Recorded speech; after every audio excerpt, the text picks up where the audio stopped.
ശരിക്കും അതിന് വലിയ ബഡ്ജറ്റൊന്നും ഇല്ല, പക്ഷെ ആ സിനിമ നമുക്ക് കാണുമ്പോൾ മനസ്സിലാവും. പക്ഷെ എന്തോ ഇപ്പൊ ഈ ഒരു ബാക്ക് സ്റ്റോറി കേൾക്കുമ്പോ ഞാൻ ആലോചിക്കുന്ന ഇപ്പൊ ആ സിനിമയുടെ പേരെന്താ, രാജാവിന്റെ മകൻ. അതേപോലെ ഇപ്പൊ ലാലേട്ടൻ നമ്മുടെ മലയാള സിനിമ ഭരിക്കുന്ന ഒരു രാജാവാണ് മാറി. രാജുമോൻ ഒരിക്കൽ എന്നോട് ചോദിച്ചു, അങ്കിളിന്റെ ഫാദർ ആരാണ്? ഞാൻ പറഞ്ഞു, ഒരു രാജാവാണ്.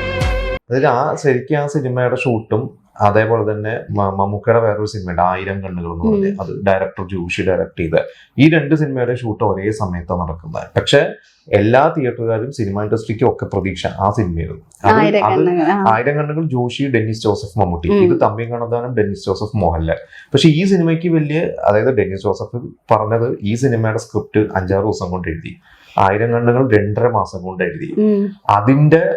അതിനായിരുന്നു ഏറ്റവും കൂടുതൽ ബഡ്ജറ്റും അന്നത്തെ ഏറ്റവും കൂടുതൽ ബഡ്ജറ്റ് സിനിമ.